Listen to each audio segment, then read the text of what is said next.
Welcome to the Enlighten podcast, where I am going to take you into a deep exploration of what it means to exist in this current reality.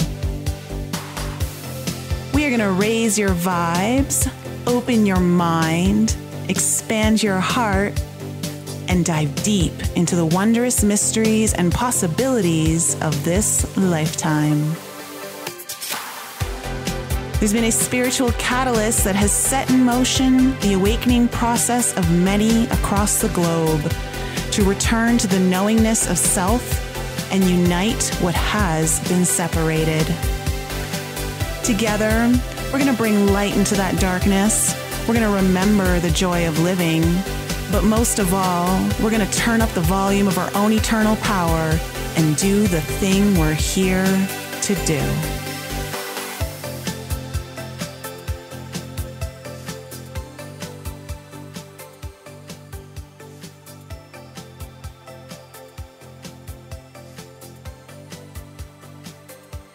Hello, everyone. Welcome back to the Enlighten podcast. Today, I have Yanik Silver joining me, and he has been called a cosmic catalyst, a Maverick Mischief-maker, and a Galactic Goofball.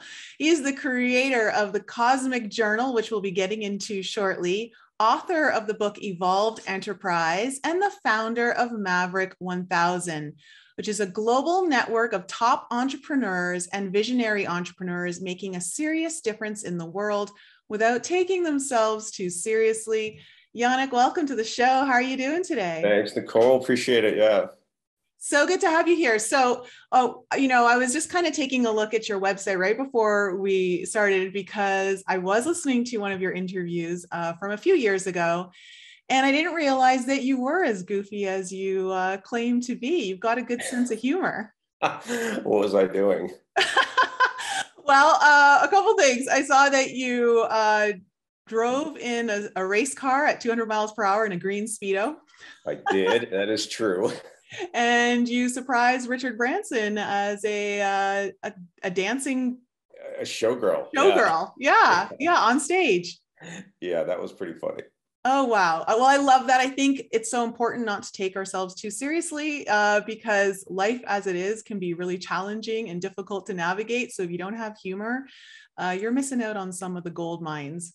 Yeah. I mean, actually, the name of your podcast, right? Like Enlighten Up, like that's the most enlightened people I've ever met are usually the ones who have a great sense of humor. And you look at the Dalai Lama and, Desmond Tutu, like they used to have these jokes that they would play on each other. It's like this great picture I remember seeing of, I think it was the Dalai Lama behind Desmond Tutu. And he had like his hat like pushed down on his head. And Tutu's like looking around, like trying to figure out who did it. But obviously it was him because, the Dalai Lama has this wicked sense of humor. So it's pretty good. And I think the universe has a sense of humor for sure. Like this great cosmic joke that I feel like I'm the butt of many of the universe's jokes in my life.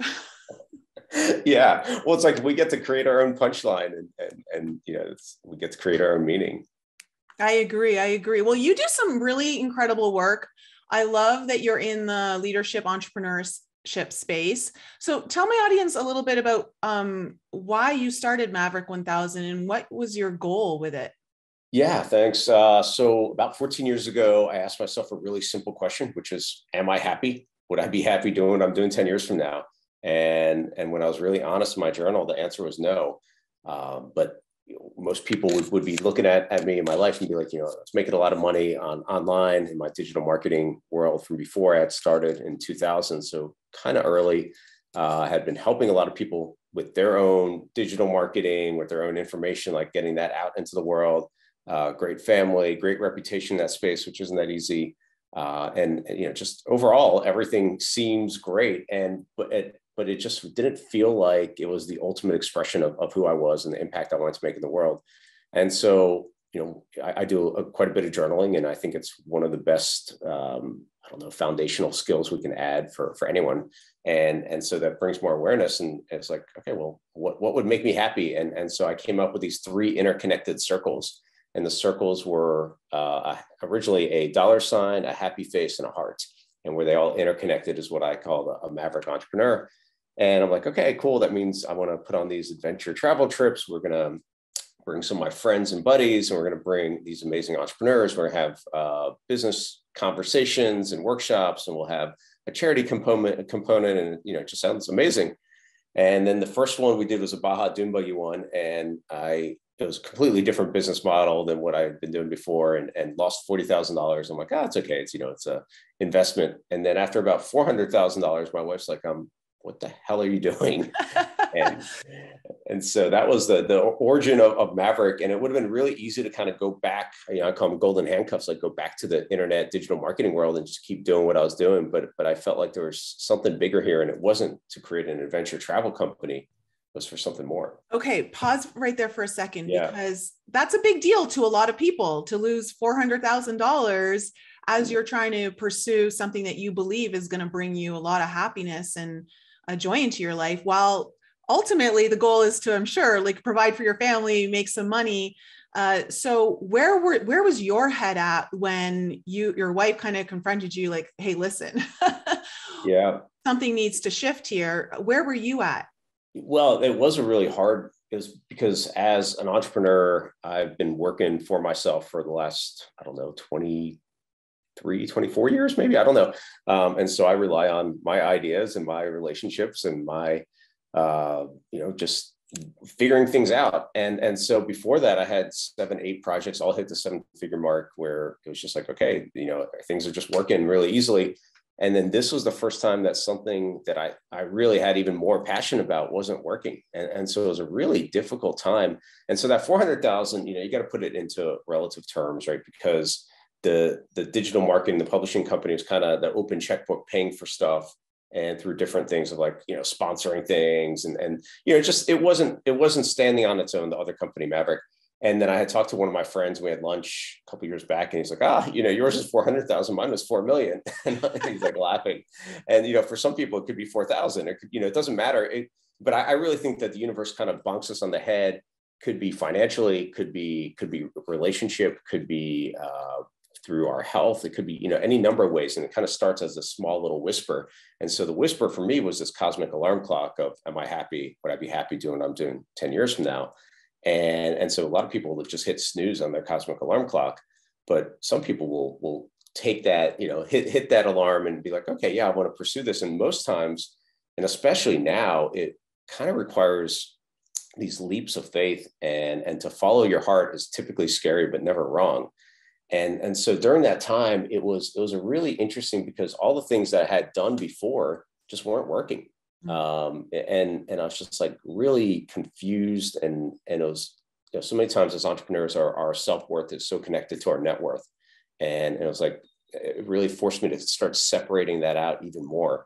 And I was really committed to that this wasn't about just an adventure travel company. And it forced me to look at the why, because if we can get down to the why and the real just core of what you're doing and why you're doing it. And so the why was to change the way business is played. And that wasn't through building an adventure travel company.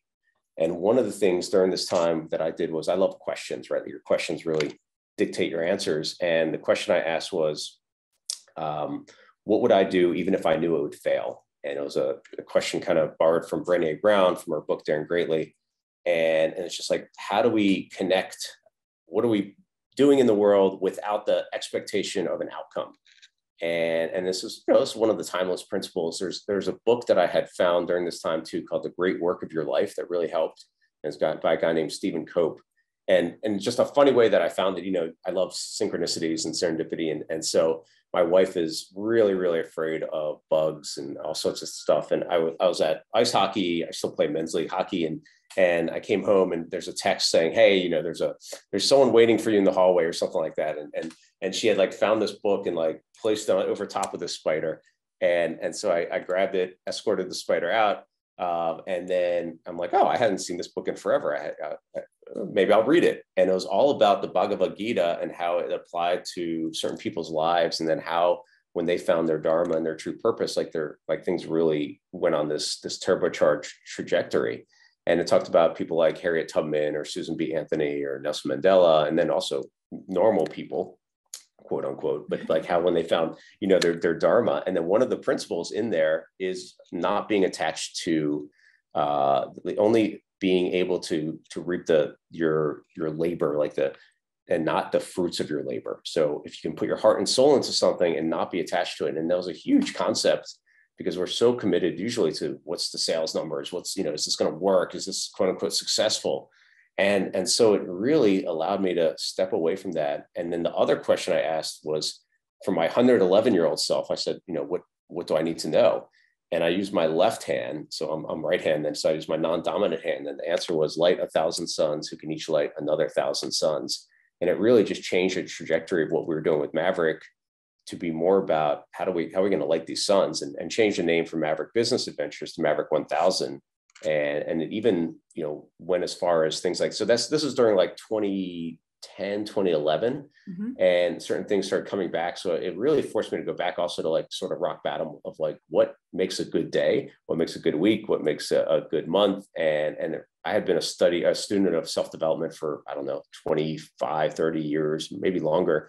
I remember as a kid, I was 17 years old, listening to like Earl Nightingale tapes in my car. And so a very odd, weird child, and going back to a lot of stuff, and also going back to like spiritual principles, because it wasn't, the same business stuff wasn't working.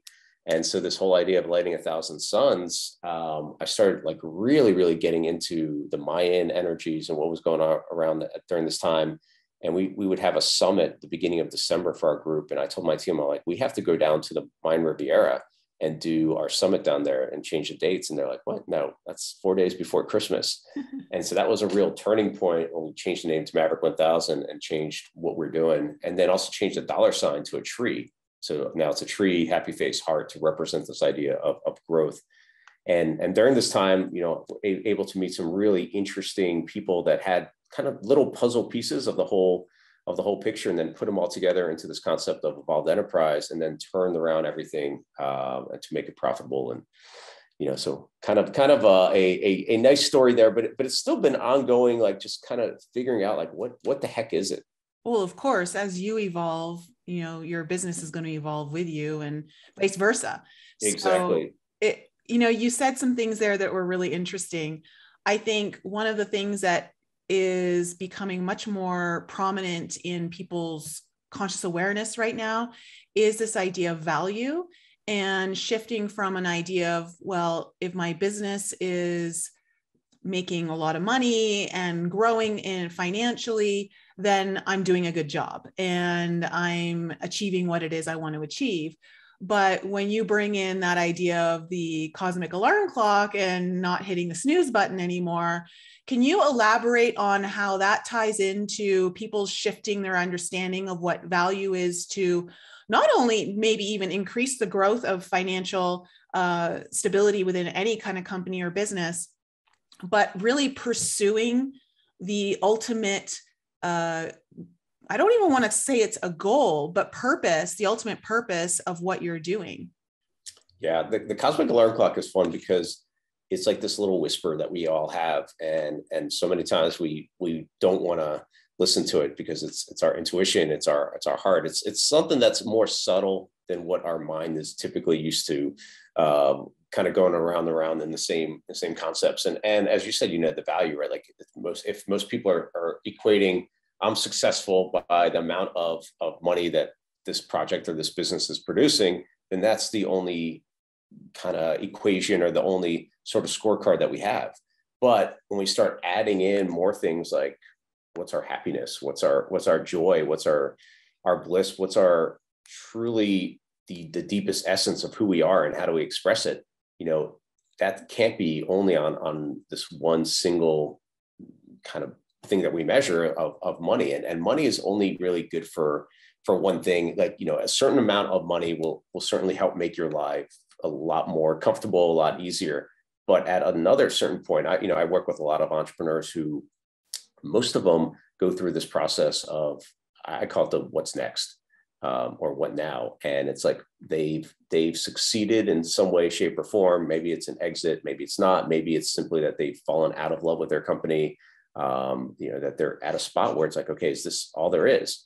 And not, and it needs to be examined more. And so then that becomes this whole deeper awareness and evolution of who you are, because as you said, as you continue evolving, your business evolves as well. And I've, when we talked before this interview, I know you had, been in this process too of, continuing to figure out what is it and where's your higher leverage and what's your higher meaning. And that's, I think, some of the best stuff that we continue doing is thinking about, okay, now if I did this, can that become the new floor for what's next? Or how do I take all my skills and my talents and my resources and my quote unquote failures and my successes and my relationships and bring those all to bear, so that becomes the new, next level of where I'm going. And that's a difficult thing, because it's this kind of evolutionary spiral, and you can't jump to the next level in this evolutionary spiral typically by doing the same things that you did before to get there. And that's where people get really stuck. Yes, the old ways don't work anymore. And I think they work initially because it's getting you through a specific phase of your own growth in your own life. But, there are certain tools that just don't work for the next level. You need something more evolved and more in alignment with what you're doing. And so, you said something also about how you were kind of navigating, is this a good day? Is this a good week? Is this a good month? And in your cosmic journal, we'll kind of jump into there now because it's so relevant. There's something in there that you call making magic. And for the audience, Yanik has written a 108-day cosmic journal, which will absolutely, I want to get into the journey of that. But this is really beautiful, because what I love about this particular part of making magic is that idea where you were with your kids, and I'll have you tell the story, but you set an intention and you start to understand what the power of an intention is that you want to create, that you would like to see show up in your reality, and setting that intention out, how that actually helps manifest. So it feels to me that when you were like, okay, what makes a great day? What makes a great week? You were already doing the groundwork of making the magic, of preparing the business to know what your intentions were with its development. Yeah, well, I have to bring you back one more step, which was, some very tactical things that I was doing to try and make sure I had a good day. And I looked at, when I was happiest, what was happening. And I settled on these 9 M's, and I have a blog post about it. But those things like, and we've all heard these before, but sometimes it's like easy to do them and easy not to do them. Yeah. So it's like, gratitudes, right? Like where do I have more meaning in my life? So like literally just writing a page of gratitudes, and like that would reset my entire awareness of what I was looking out for and what I wanted more of in my life. Even, could be writing a thank you note to someone who's been meaningful in my life. Keeping track of momentum, like what went well, what is going well. So again, bringing that awareness to where we are, mentoring somebody or asking for mentorship, like that give and take as well. And then, so like make magic is one of those 9 M's. And that's one of my favorites. And that's one that my kids actually caught up with. And so I think also I want to go back to like goal setting, because my goal setting changed over the years, where it used to be, you learn about goal setting. It's like, okay, like one of my very first goals was I want to become a millionaire by age 30. And then I hit that by 31, and it wasn't like the angels, rang down and sang to me or anything like that. It was just kind of a normal day. And it's like, oh, okay. And then I did what most people are kind of taught to do. It's like set a bigger goal. So it's like, okay, I want to be a decamillionaire by age 40. But that didn't have the same kind of juice and the same like real, passion to it. It just felt like, oh, it's something that you should do because of course, why wouldn't you want a bigger thing? And so, at 40, that didn't happen, but I had learned about intentionality. And so my goals went from a direct goal, then it became or faster or bigger or sooner. And then it became, what's my intention? And so when I hit 40, it was just like my intentions were do work with people that I love and do the stuff that I want to do, have enough money in the bank that I could do that. There's probably 4 or 5 others, but that intention was really huge. And I think that's a huge part of where we are. And so this Make Magic was kind of teaching my kids about where you put your intention is going to start showing up. And we were going on a trip to go visit summer camps. I have a son and a daughter, Zach and Zoe, and I can't remember. He might have been maybe 9 and she was 7 or something like that, or 8 and 6. So it was pretty early on. And I remember I'm like, hey, okay, so we're going to go on this trip, and why don't we look out for stuff? Like, what do you want to see? And they're like, oh, a horse and a dog. And I'm like, oh, that's so easy. They're like, whatever. And so like literally within, I don't know, 20 minutes or a half hour, we saw a horse and a dog. They're like, yeah, you're right. That was easy. I'm like, okay, let's pick something else. And I can't remember. I think it was my wife who's a bit more of the skeptic, right? And she said, I want to see a penguin. And they're like, yeah, we want to see a penguin. And I'm like, uh-oh, okay, a penguin. Like, that seems a little more difficult, but I just trust that things are going to show up. And so we go to this summer camp to go tour it. And we're inside the art room. And I'm like, God, maybe there's a penguin here. And I'm looking around and don't see a penguin. And then we just only tour one bunk. And literally sitting on some kid's bunk was a picture of a penguin. And I'm like, ha. And I point to my wife. I'm like, look, there's your penguin. She's like, oh my God.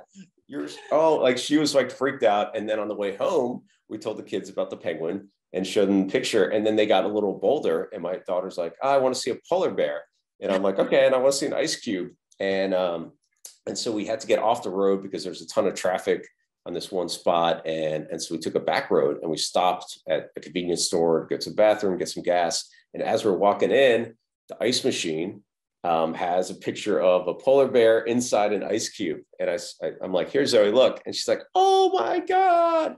And so, ever since that day, Make Magic has just been something that is brought to their awareness. Have you noticed that they've really taken away from that one experience, and then how have they kind of utilized that going forward? Because I think that's a great exercise to take kids through. I mean, anyone through, but especially at a young age, the younger this stuff about how to create things that you want and manifest, I think it's really important. So how has that kind of shifted and shaped things for them? It's been, so we have something called 13 Silver Keys that we typically do on most Sundays, though kids are getting busier now. So it's not as every Sunday, but it's been a big part of their lives, and they helped create them. And there's like these essentially 13 values, a little bit based on Ben Franklin's values. And so like, as a company has values, we're like, well, as a family, we'll have values. And the final one is Make Magic. And that's the one that they definitely love the most and they get. So there'll be like a song that comes on and they're like, oh my God, we're just talking about that. Or I remember we were at a hockey tournament with my son, and, a lot of times when we go away, I'm like, hey, what's something fun that we want to look out for? And he would play this game a little bit more when he was younger, but he'd still be into it. He'd be like, I don't know, a dancing penguin. Like he would just try and do stuff to like mess with me. And so I was driving around, and there's literally like outside someone's house, there was some cardboard cutouts of penguins dancing around. I took a picture of them.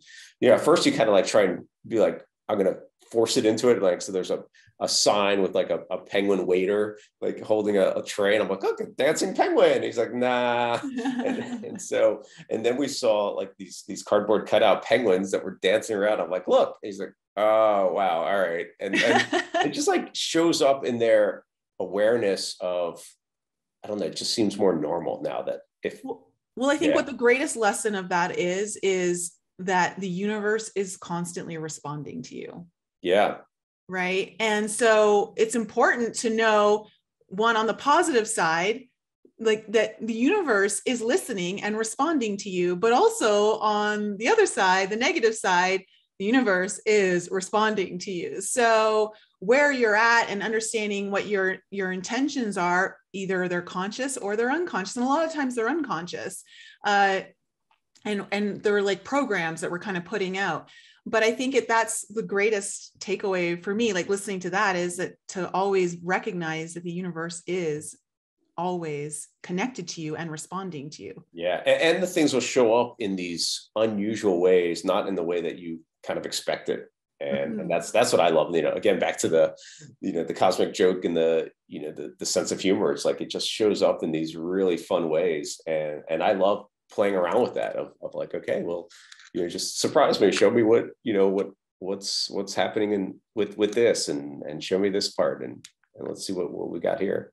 Well, I think our minds can be so limiting and literal that we think that in order for that to show up, I'm literally going to have to see an actual penguin, walking down the highway doing a dance, or, Right. that we don't understand that it can come in a variety of different packages, and it can show up in a variety of different ways that our linear mind just continuously doesn't allow for. So this is where you really drop into the heart space and your own intuition of trusting that the universe is listening, or God is listening to you. So I think it's great. So you wrote this journal, 108 days, the Cosmic Journal, which, to everyone, I have right here, and I've got a few little You got points. the special version. You got the limited edition one. Oh, did I really? Oh, wonderful. I'm going to be bringing this down to Mexico with me, by the way. So, but tell the audience, take us through the birth of this, the creation of this. And it didn't just, there wasn't an idea and you're like, oh yeah, I'm going to do this. It must have been something that evolved and it kind of grew. Yeah. So I love experiments. I love, so I'll do things like no sugar for 33 days, or I'll do, like no alcohol, or different, so just different things. And then you see, does it add to your life or not? And then I saw this challenge going around online where it's 100 days of art. Every single day you would create a piece of art. And I'm like, ooh, that's a lot. And I travel around a lot, and I'm like, oh, that's a serious commitment. And then of course, in my journal, I wrote about, what would it look like to do 100 days of art? And I'm like, maybe there'd be some interesting byproducts, who knows? But I always love, when you have these challenges, your own, with the promises that you make to yourself and you keep them, it just, that muscle gets stronger and stronger. And your entire reflection of yourself gets even greater. And so I'm like, all right, I'll do it. Who knows? But 100, I'm like, oh, I'm going to do 108 days, because in the wisdom traditions, I'm like, that's a much more meaningful number. And I connect more to that. So I got a moleskin journal, and I've made 108 little just check boxes. And I'm like, okay, I have no idea what's going to come through me, and let's just see. But I've had years of journals. And as a kid, originally, I wanted to be a professional hockey player. And then in the off season, I wanted to be a cartoonist. And it was really interesting because in my journals, kind of slowly, my journal started as black and white. And then I added some colored pens. And then slowly I started adding some doodles and things like that inside the journals. And I'm like, okay, well, what do I love? I love journaling, and I love, just these funny little illustrations. And let me see, I'm going to do that. And so that was my commitment. And so I just said, I'm not going to have any of them written ahead of time. I'm just going to see what comes through me, or I'm going to pick old pages from the journal, but I'm going to do them every single night, no matter what. So it could be 2 o'clock in the morning, 3 o'clock in the morning. And that's how it started. And so sometimes, most of the times, it'd be just meditating and just seeing what came through me. Other times it was pulling out pages from the book. And I had no set rhyme or reason about, I'm going to do this page first and then this page. And after about 40, 50 pages, there's a magic that started happening in there, where I would take this little moleskin and I'd be like, oh, what do I need to know right now? And I would flip it open, and it would work like an oracle for me. I'm like, oh, yeah, because I wrote it for myself. I wasn't intending, in the way back of my mind, I'm like, maybe I'll put out a couple on Instagram or something like that. But yeah, it wasn't intentional like that, because when you start creating with that in mind too, you have this little critic that lives on your shoulder. Yeah. It's like, oh, yeah, I don't know about that. Or do you really want to put that out there? Or, and so it was really just for myself. And then these magical things started coming through, where just trusting my intuition. I remember one night I drew this labyrinth, and the labyrinth, I think I've shown you the labyrinth. And originally I was supposed to see say you can only see the next step, and then you'll see the next step or something like that. And I was going to stop it right there. And I'm like, I spent a lot of time drawing this labyrinth. I'm like, all right, well, I'm just going to keep writing and see what happens. And literally all the writing flowed in the exact spot of the labyrinth. There's a place where it's and sometimes you'll be upside down, and it's literally on the spot where the labyrinth turns around. And it's sometimes you'll feel you're closer to where you're supposed to be, but then you turn again or something like that. It's just this perfect unfolding. And so the more I trusted in that process, the more just magic came through this journal. And it was really fun to see what would happen. And so after 108 nights, I started carrying around this little black moleskin with me, and I'd show it to a few friends and be really excited, here, pull a page, see what you got. And one of my friends was like, dude, I see how lit up you are about this journal. It's amazing. I'm gonna pay to have some copies published for you. I'm like, okay. And so he like he wrote me a check because he knew that would make it a real project. Yeah. And then that also forced it to like me to figure out like what the heck the order was of it, like what was how to make it more usable for other people. And so I had these little 2-inch by 2-inch squares of the journal copied or scanned. And then literally on my kitchen island, I was like, okay, well, where does this go? And putting it together. And at 1:11 a.m., I finished the layout of that. And then 1:11 a.m., I also finished the left-hand page prompt pages. So there's, so much magic in there. And I remember I left all the little things out, and my kids would come downstairs earlier than me. And I put a little post-it note. I'm like, do not breathe, do not even look at this direction. Like, don't mess with these at all. And so it was just such a fun project. And then that became this, which is that limited edition one that you have, these vegan leather ones. And then one of my friends is friends with the president of Hay House, and he got me a breakfast meeting with Reed Tracy. And I, gave it to Reed. I'm like, here, pick a page. And he's like, all right, I've never seen anything like this.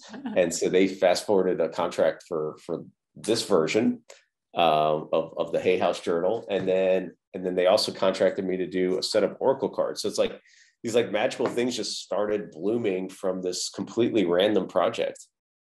I love it. Oh my God. It's, and this is like a passion project, truly, like a truly passion project. And I love all the synchronicities, and I love how jazzed up you get when you're like, oh, and it was at 1:11, it was on the left-hand side, the spiritual side. And, I think that's really great. Okay. And you'll like this, Nicole, the actual manuscript got delivered to me at 1:11 p.m. No, are you serious? Seriously, like the FedEx guy. So I'm like, okay, of course.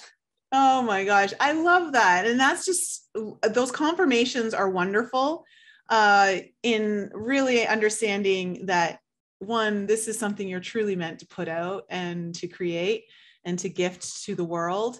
So I would love to read, I'm going to read 2 pages, but let's just do one at a time. Okay. And I love to get some of your feedback on it. And this is one of my favorites that I've read so far.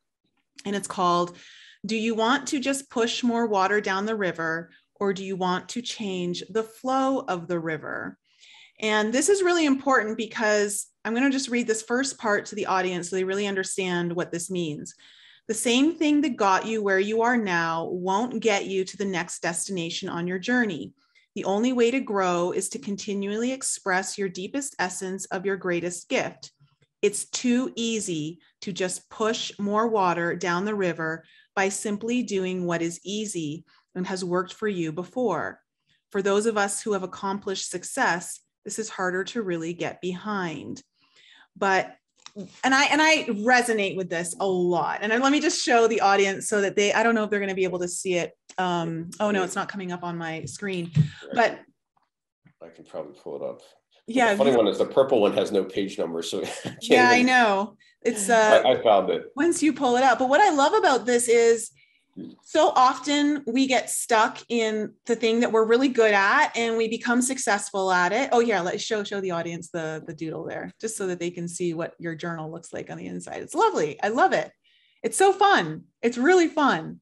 It's totally taps into your inner child here, which is great. But for me, I started off as a massage therapist and I was very good at what I did. I'm not going to even try to diminish that on myself. I know I was really good. I had people who were constantly booked. I had people who used to fly in from other countries to get massages from me. So I was very tuned in. I love what I did. I'm very, like when we talk about this idea, like how the universe is constantly responding to you, I understood how to respond to the body and how the body would respond to me. And so I learned how to use my own touch and healing to assist in people feeling a lot better. And I did that I did it for a really long time, over a decade, close to 15 years before I'm like, I know I'm really good at this, but I know this is not what I'm meant to continue doing. There's much more. And this is also, as much as I love what I do and I'm connected to what I'm doing, it's not feeding that part of my soul that is really wanting to expand and grow and reach more people. And I had to start really getting comfortable with this idea of starting over, which in a sense, I wasn't really starting over, but I was starting fresh in a new way. And that can seem really daunting. And it puts you in this question of, do you want to just keep pushing more water down the river, or do you want to change the flow? And I was like, I need to change the flow. So talk to the audience a little bit about this one. Yeah.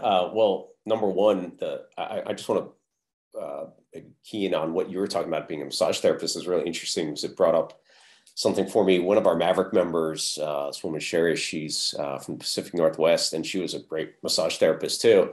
She ended up losing her pinky in not a Spartan race, maybe a Spartan, I don't know, one of those, maybe Tough Mudder or something like that. Yeah. And, as a massage therapist, it's like, that's your tools, right? Yeah. Mm-hmm. So she lost her pinky, and then it was like, okay, well, what am I going to do now? So she literally created a massage school to help people to grow into this, incredible profession and help more people. And then she also helps, like, part of the massage school I helped her with as well, is create this impact model where part of their time as students is that they're doing massage work in hospice and so forth. So it's like, that's part of the impact model.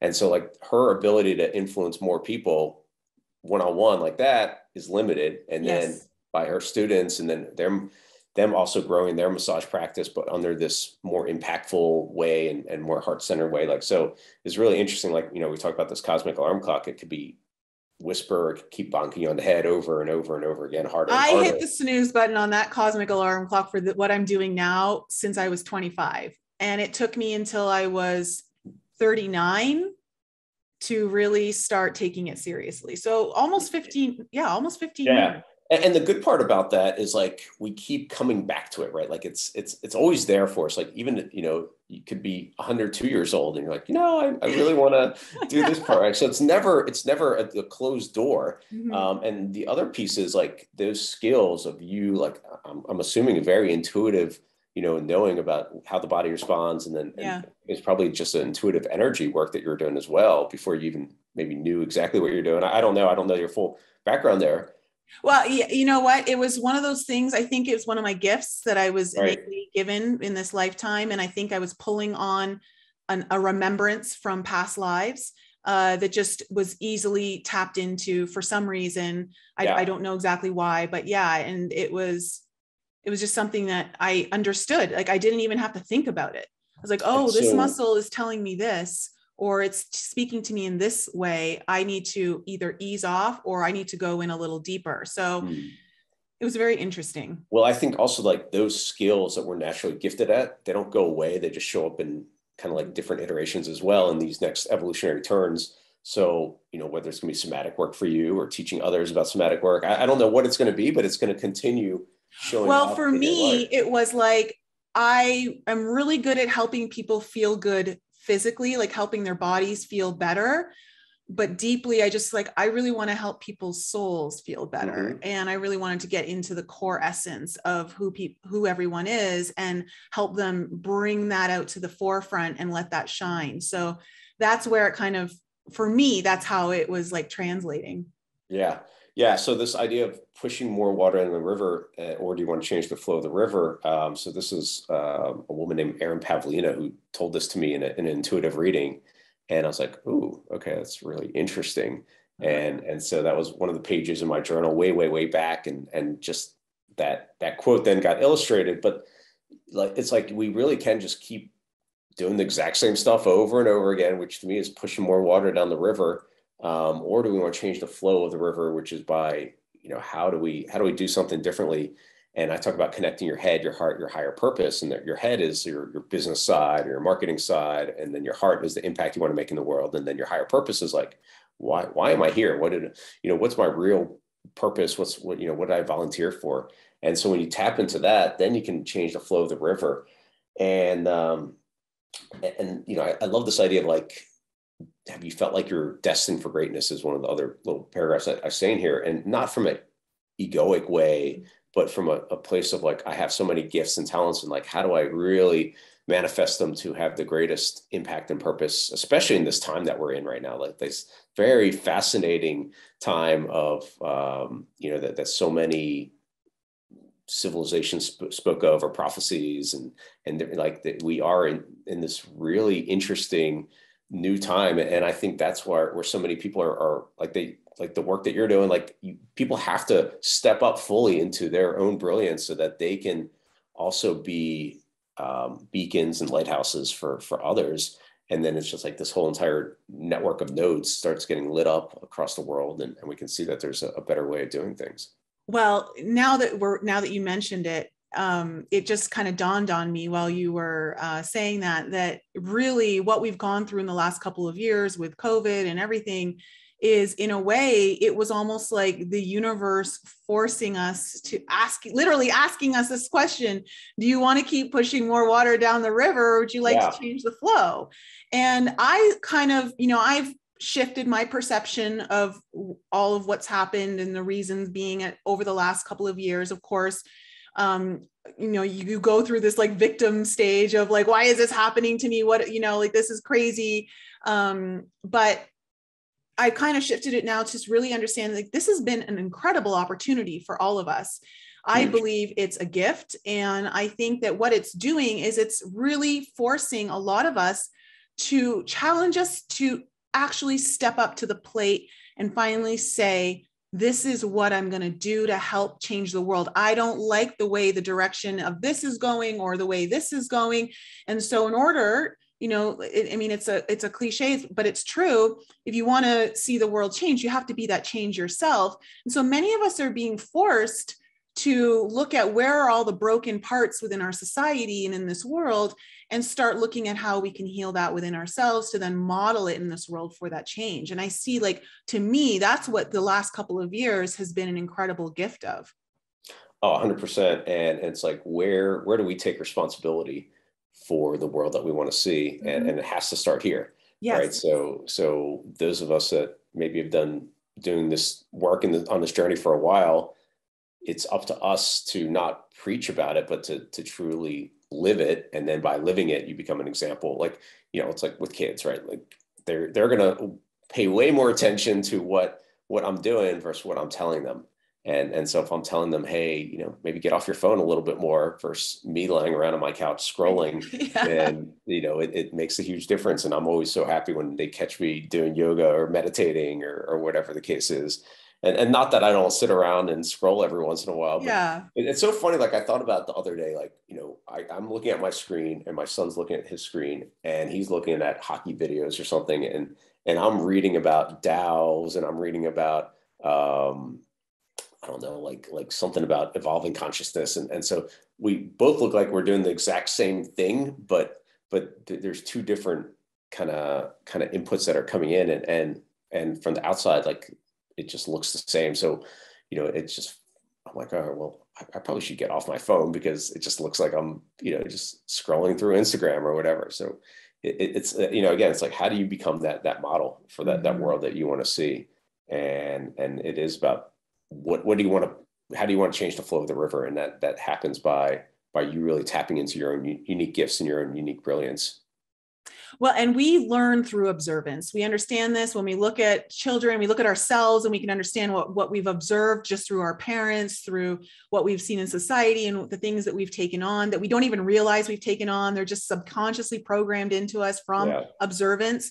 That's why it's so important to become the model, because you don't have to talk to anyone. You just have to be you doing you, and people will naturally start observing you, and it will start to catch on fire. And all of a sudden you're already that new program that people have been looking for, but they didn't even realize it yet. And it's already in them.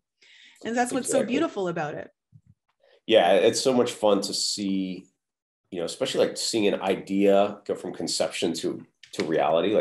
When my kids see that, I love it. And we've done some really cool projects over the years. And one of them was we ended up bringing a group of people together to buy an old World War II ship that was going to be scrapped for metal. And it was actually a ship from World War II from Pearl Harbor. And it found its way into Tortola. And we do a lot of work in the BVIs. And so we had a group together, and they're like, oh, we could create, some people in the room were burners, from Burning Man, and they build art cars. And they're like, we could build this gigantic Kraken that would live on top of the ship and be an amazing like dive site. And so all these ideas, and then we raised the money right then and there, bought the ship back from the person that was going to sell it for scraps, cleaned it up. It was an incredible project by two of our Maverick members who really headed it up. And then they built this gigantic Kraken. And then the next year we sunk the ship. And so my kids got to witness a napkin to like this gigantic ship art project and then sinking it. So, you know, anytime you can show them that in small ways, big ways, whatever it is, like that's huge. I agree. So beautiful. Okay. This is the other one that I really love. This was definitely a favorite, is don't regurgitate rainbows. I love it. You've got a picture of like a banana that's being peeled with a rainbow coming out of it. And so here you say, it's easy to simply parrot positive thinking and make everything a repeat of what your favorite guru said. You need your own take, view, and filter instead of just being another voice saying nothing. Being your own voice means going further into your own true heart, your true source. Uncover the deepest essence of you. I love this so much because, I'm laughing because this is my wife. Well, she hates when I say the word regurgitate. Oh, really? Like regurgitate rainbows. It's so gross. Well, I think it's great because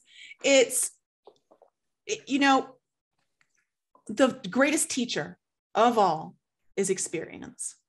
And any way that we're going to actually embody what it is that we're learning has to come through our own experience of what we are learning.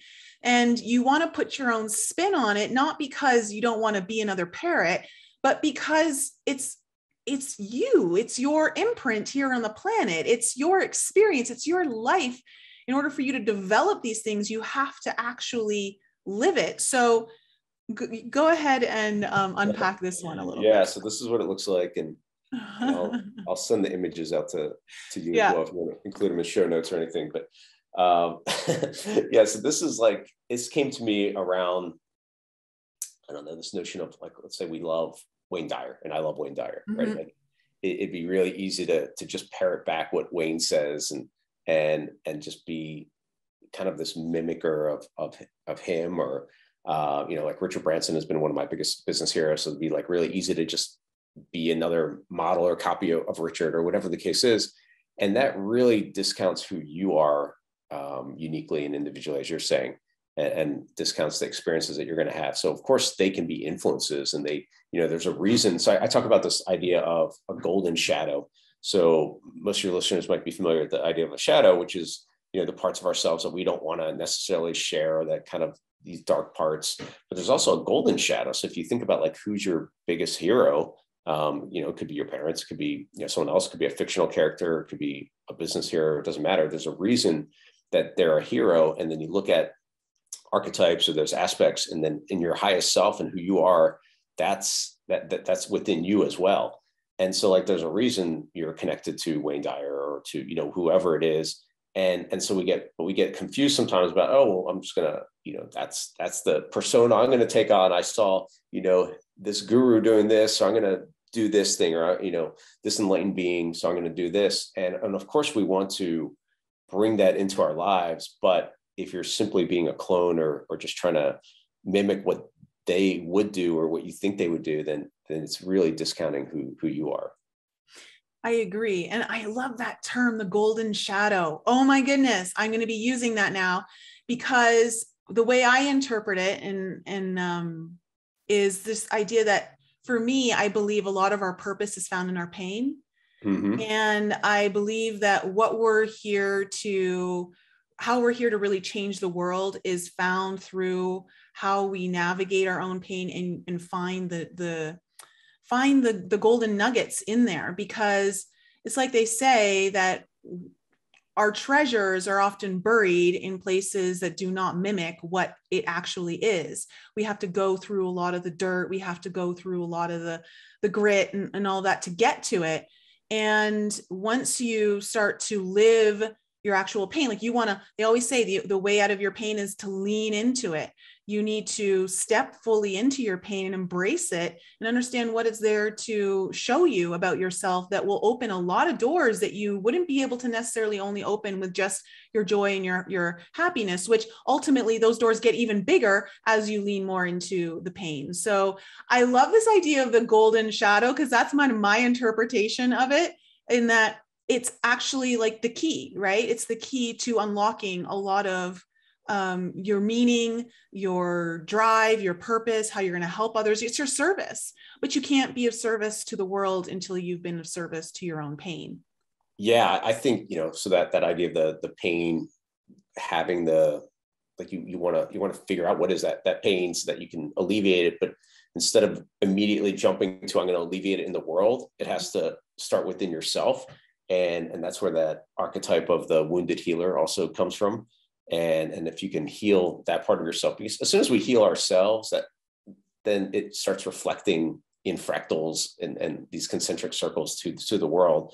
And so a lot of people miss that part of it. It's like, and when we talked about not pushing more water down the river, like the same thing. It's like, if you're not, so we can be successful kind of being half aware, half conscious, whatever, because typically there's some sort of drive that was driving us towards making this first initial product, service, whatever it was. And typically it's like freedom, security, it's, just whatever we wanted to do. But then to really step into what is our greatest work, it requires like this unpacking of ourselves so that we can truly be in full alignment with that golden shadow and the other shadow aspects, right? Like, you got to go look at these nooks and crannies that we might not want to look at. And that's how you find the most experience. Like that's where your experience and everything that you won't become regurgitating rainbows and just a parrot of other people, is through your own bravery and your courage to actually go into the places that a lot of people are scared to go to. Yeah. And I'll give you one way that I've done it is I love, again, journaling, right? So journaling is a huge part of it. But you also want to like create this environment of like, not like get rid of the shame and the guilt and the, all these things that might come with it, but almost look at it from curiosity, look at it from a place of, another person's awareness, or you're like, what I many times think about like, how would I consult my best friend, or how would I, someone who I just so love so much, like how would I help them through this, whatever they're going through. And then if they're looking at uncovering this little piece and it's like, oh, interesting. And you see this pattern, like for me, it was not always finishing things that I started. So it was like, but I looked at the archetype was a catalyst. I'm the spark, I'm blah, blah, blah, blah. But then at the flip side of it, it's like not finishing things. So it's like, how do I make sure that I have, like I bring things to completion. So like, that's why these challenges and these little experiments are really powerful for me, because it was like keeping my own word for okay, I'm going to do this for this amount of days or whatever the case is, and then see what happens. So you can bring loving appreciation to each of these, and also a lot of people want to fix 18 things at once, and I find that really difficult. So it's like, focus on one thing that you're like, okay, I want to add more of this or less of this in my life, and then just see what happens, and also do it in a fun way, in a playful way, where it doesn't have to feel so heavy. And of course you want to feel, like, don't bypass it, like feel those emotions too. Like you have to feel all those emotions, or else they're going to get stuck somewhere in your body or somewhere else. But you have to also, not be so stuck in it that it just feels like it overtakes you. Yeah, exactly. Yeah, I agree. Well said. Well, you've got, you've got a good gauge of the temperature here of obviously the business world, entrepreneurship, and even corporations. I'd be curious to hear your perception and take on how the bridge of the bridge towards consciousness and that evolving within everyone, how you see that shaping business and people who are either running business or working within those businesses to take us to a better world. Yeah, I really think that that business is one of the greatest levers for making a difference in the world, because there are so many levers there within a company. And there's so many little things that can be done that can make a huge difference. So whether it's supply chain or empowered employment, like who are we hiring? There's one company I feature in the book Evolved Enterprise called Ultra Testing. And they do quality control testing on different browser platforms and apps and so forth. And they hire people that are on the autism spectrum scale, because people on that neurodiversity have more typically attention to detail, and that they're willing to do tasks that are repetitive and so forth. So it becomes a competitive like superpower. So it's like, how do we think about that as well? So supply chain, empowered employment, how do we think about our distribution and our voice within our organization? How do we think about the talent and ideas within the company? So it doesn't only have to be money. How do we think about how do we bake in the impact within the product or service itself? So there's so many ways. And I think, to me, consciousness just becomes this groundswell of what could happen, because now intentionality increases, right? So it's like you start thinking about, so if I buy, for instance, a very, very simple example. So Hay House, originally with the journal, I was like, it'd be really cool if we had silver edge paper. And they're like, yeah, it would be really cool. But, we used to do that. And now, we realize that kind of paper is toxic to the workers that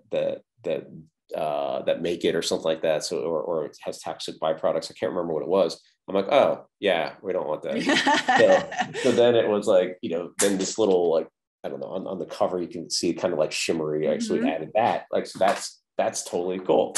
And who knows, maybe that has some other byproduct that I don't know about, but so intentionality and higher consciousness, you start kind of looking further and further down the line. And that's why I love, indigenous wisdom, where they talk about 7 generations. So if a company can think about 7 generations of how is this decision, not just quarter by quarter or, for this next sale that we're doing, but how does this truly impact themselves, their team, their community, their customers, everyone, then we're at that spot of this thriving world that works for everyone. And that's where I think business can really make that difference. And it does start with consciousness. And that's why, leaders like yourself who are impacting other leaders who are working within organizations. And so this is happening already. There's a seismic shift going on where people want to buy from companies that have a greater mission and purpose. So it's great to see every single year this has increased. So it's happening from the outside in, these marketplace forces, and then inside out, which your team members want to work for companies that have a greater mission and purpose.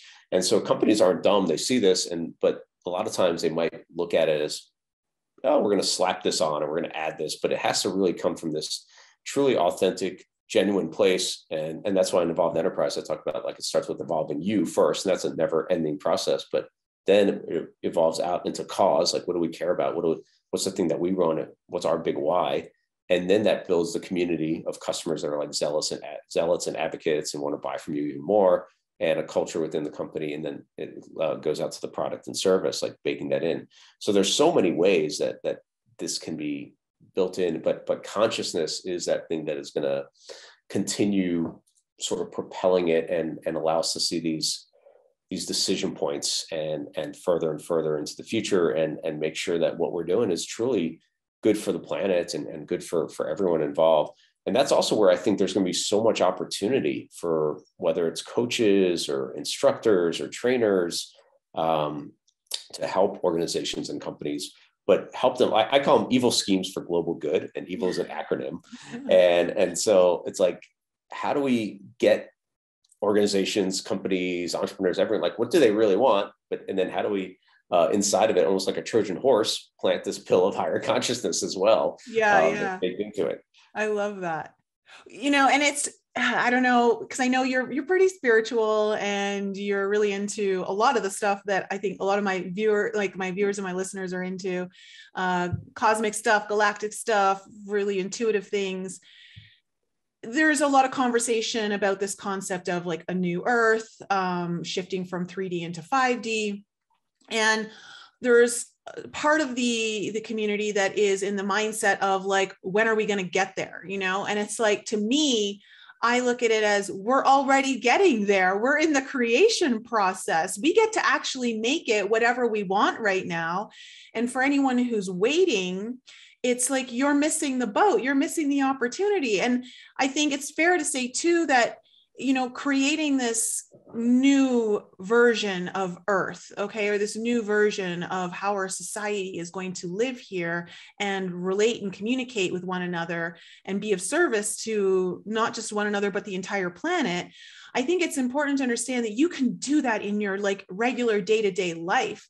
You don't need to go and just start a business to make change in the world, although that's a great avenue.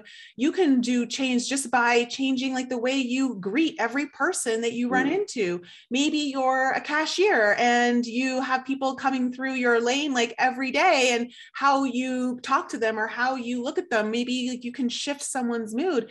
I was on the phone yesterday with someone who was helping me out so much in like customer service. And I was so grateful that I went over and above. I was like, I just want you to know how much I appreciate you right now. And his whole mood shifted. And I know that I left him in a much better place than when I first picked up the phone and was starting to talk to him. And these are the ways that we can make really big changes. And I think sometimes we can get overwhelmed by the big potential, but it really is the small stuff that really matters the most. And then the bigger stuff will happen as you work on the small stuff.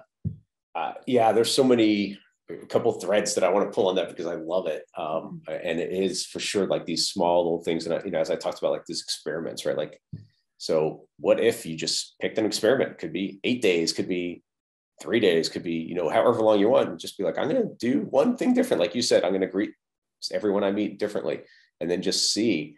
And these little ripples, like they're so fun, and you have no idea how these threads are interconnected. And I'll just share one quick story that really hit for me as you're saying that. And I've been thinking about this the other day. I was going to write about it. We got back, we did our summit in Costa Rica for Mavericks, and it was, you know, a great summit. And I think I can't remember. I know I was in the back of the plane for whatever reason. And one of our members, she had a first class seat, and she's like, hey, do you want my seat? I'm like, what? I'm like, no. And I think I had like joked with her. I got on, I'm like, excuse me, flight attendant, there's a woman in my seat. And he's like, oh, okay, ma'am. And she's like, no, I'm actually in the seat. And she's like, wait a second, could I give you my seat? You've done so much for me. And like, you know, you've been so incredible and helped me over the years in so many ways. And I'm like, you know, at first I'd be like, no, definitely not. And then one of the things I was like working on was receiving joyfully. Yes. And I'm like, okay, yeah, thank you. And so, you know, she walked back. I think I had like an exit row, so it wasn't terrible, but it was like, yeah, I definitely got the upgrade. And then I was just so, I don't know, like overwhelmed by that. And then also like that receiving, because so many times we're like givers, and there's an entry in the journal for sure about like this idea of like ask wonderfully, receive graciously, and how it's this continual, you know, flow, right? And if we cut off one part, then it's just like breathing in only. You can't do that, or breathing out only. And so I, you know, was just thinking about that and literally just appreciating it so much. And get home from the airport, and I'm driving home, and there's like a detour. And so normally I wouldn't be on the spot. I'm getting on the highway in this different way, and there's a homeless guy there. And normally, you know, I have no attachment to what happens. Like, you know, normally if I have some cash, I'm going to give them a little bit of cash. And I'm like, oh shit, I have only $100 bills in my wallet. I'm like, whatever. You know, and I've been feeling so grateful and so good. And I'm like, I'm just gonna give this guy $100. And I'm like, here, I hope this helps. And again, no attachment to it. Like, and he looks at it, and he just starts breaking down and bawling. Oh.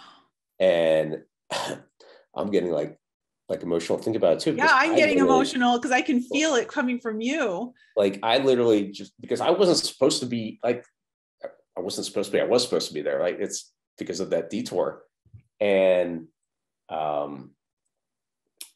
so like, you know, the light changed, and like, I just missed the light. I just like talked to him for a couple of minutes, and, you know, just humanize him a bit more. His name's Derek. And he had the Washington, DC symbol, which was 2 bars and 3 stars on his face, and which most people don't know. I don't know if it's connected or not, but 2 bars and 3 stars. It could be like 3 dots. It's a Mayan. That's the number 13, and 13 means, expect the unexpected.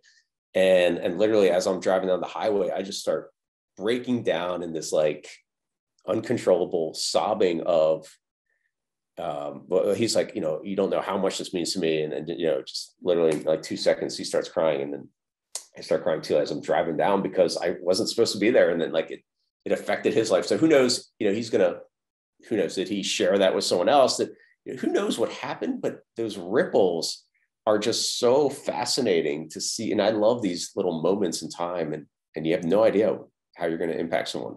I agree. Wow. What an incredible, there were some synchronicities in there too, especially with the Mayan number 13 and yeah, that's incredible. Like that would have hit me too, very deeply.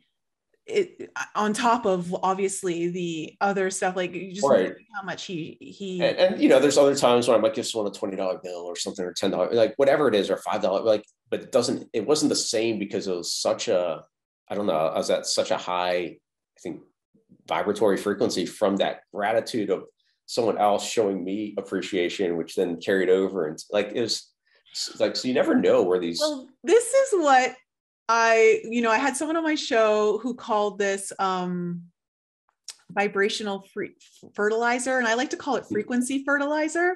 And this is how we actually, help flowers bloom on the planet in places where there may not be as much. Is like your frequency is literally fertilizing the area that you are walking in, the people that you are touching. You are literally creating more life force, more vitality, possibly more joy, anything that causes the spirit to want to grow and live more deeply and more purposefully. And that's, to me, what you did right there, is that you were just kind of like frequency fertilizing, that space, as that woman did for you on the plane. So I think it's beautiful.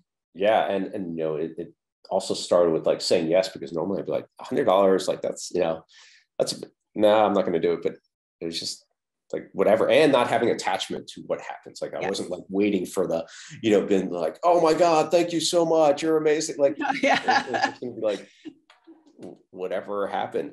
Yeah. And I think the more these interactions that we have, I love that frequency fertilizer. Like, like what are the things that you could do that maybe don't even cost you anything, but are just like so much. Even a smile these days goes so far. Just, I bet there's people in your life that when you hang out with them, they uplift you in certain ways. And so it's like, I love hanging out with those kind of people. And then the more we're together, it's just like, there's fun things that just grow out of it. And for anyone that's around us, and it could be a grumpy service person or whatever, but I love like trying to figure out how to take somebody who's not happy or grumpy and like add some weird thing to make them smile or do something. And so, yeah, it's like these little things.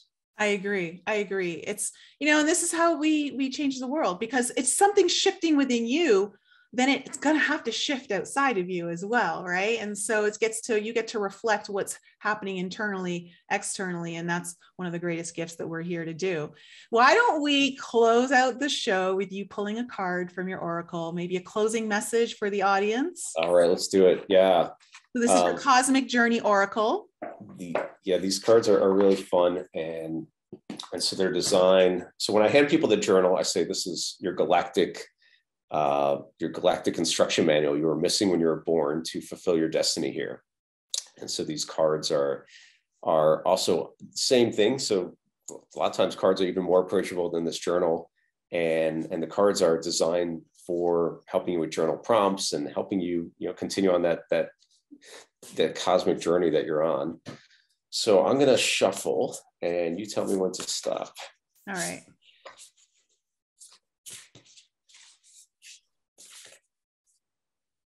Okay. All right. Aha. All right. Trust and act accordingly. I love it. Oh, wow. Look at that. More purple too. Yeah, it's great purple. So I'll read it for you. And then also I'm happy to send you the card too. And we can include it in the show notes if you want, but so there's some homework for viewers and listeners. So there's 44 cards in here, and they each have a cosmic catalyst, which is like a prompt, and then also a cosmic checkbox, which is your action item within 24 hours if you want. You know, everything's free will zone here, so Yeah. totally optional. And then there's 11 cards that are these cosmic Q&A cards that you would have a conversation with a particular archetype, like the 111-year-old self or your 11-year-old self, and then you would go back and forth. Those are really fun too.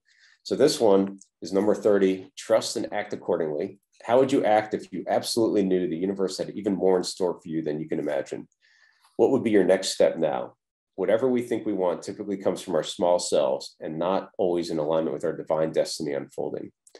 Think back to when you made significant leaps. Where did the support come from? Consider what kind of allies, resources, and even synchronistic opportunities have opened up only after you've acted. The universe is always nudging us forward and revealing itself in our crazy ideas and perfect nature. Trust. So your prompt is, what would I do right now if I fully trusted that I'm supported no matter what? So what would I do right now if I fully trusted that I'm supported no matter what? And then your cosmic checkbox, so an action item within 24 hours, is research one step you can take towards a goal that you have and put it on your calendar. And so I'll send you that, or I think you have the deck, but I'll send you the kind of screenshot of it and to include that in the show notes. But trust and act accordingly. That's for sure something that, you know, I've continued to lean into, and this is a thing that sits on my desk. Oh, beautiful. And this is actually the first page of the Cosmic Journal. You know, it says, trust the universe has even more in store for you than you can imagine. Trust the divine timing, trust your crazy ideas, trust your wings will grow when you leap, trust your nature, trust you've been encoded with a cosmic alarm clock, trust the signs, symbols, and synchronicity sent to you, trust the co-conspirators catalyzing your conscious evolution, trust the perfect unfolding of your understanding, and trust your divine connections. So this was really fun. This was at, you know, our favorite place that we go to. We host a retreat on Necker Island, which is Richard Branson's island, every year. And in my journal on sunrise, I'd been like kind of like worried about these sessions I was running, because we're really stepping into these different kind of ways of being in these different conversations. And that's what I wrote at sunrise in my journal. And at the end of the week, Sophia, who's my business partner and also my cousin, she's like, hey, why don't you read what was in your journal? I'm like, I've never read anything out of my journal. And she's like, yeah, come on. And so I read this little section, and then she had them created like into little plaques like this for everyone. Oh, and, you know, it's just such a beautiful little green light for all sorts of things. And then I remember going into one of my friend's houses who had been on our trip, and he has an amazing house. Like, I have no idea if it's a $20 million house or 30, like it's an amazing house in California. And very prominently sitting on his mantle was this plaque. I'm like, wow, you know, that really means so much. Like, I loved it. Wow, that's so cool.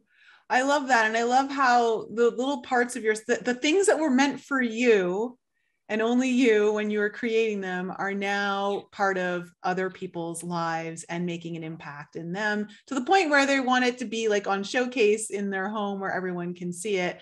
I think is really, it speaks volumes. And I think that also goes to show that, you know, a lot of the times the things that we think, man, no, this isn't, you know, it's not that it's not for everyone else, but the things that are for us probably will be great gifts to the world.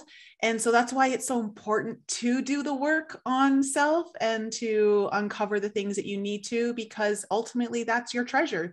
That's your gift to the world. So I think that's beautiful. I've really enjoyed having you on the show, Yanik. It's been thanks, Nicole. It's been so much fun. A great conversation. And so for my audience, where can they find you? And if they want to get your Cosmic Journal, your entrepreneurship book, or even the cards, like where can they get all that? Yeah, I think all of them are available on Amazon. So Evolved Enterprise or Cosmic Journal or Cosmic Journey Oracle. Hay House has the other ones as well. Sometimes they have better prices, sometimes not, all depends. And then if people want to check out, I blog occasionally at yaniksilver.com, YANIK Silver. I also have a really great report called 20 Predictions for the Transformative 2020s that was written in January of 2020 before all of this. And so it's really fun to see all the things that are unfolding. And so they can get that at yaniksilver.com/20 predictions. And there's no opt-in or anything, just it's a PDF, so just download it. Okay, I'll leave all that in the show notes for you guys. Yanik, it was a great pleasure to have you on the show. Thank you so much for blessing us with all of your insight and wisdom and experience to share with us. And guys, I love you so much. Have a wonderful evening, and I'll be back with you guys next week.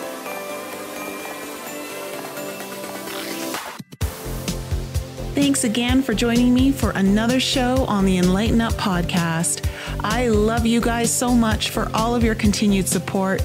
So remember to raise your vibe, find your tribe, and be open to the infinite possibilities held in the mysteries that surround us all. Thanks again for sharing the show with your family and friends. And if you're new to the show and you need to find out more information about me, please head on over to my website, shorturl.at, where you can join my newsletter. And please follow me on Instagram, Telegram, and YouTube. Keep your light bright, and I'll see you next week.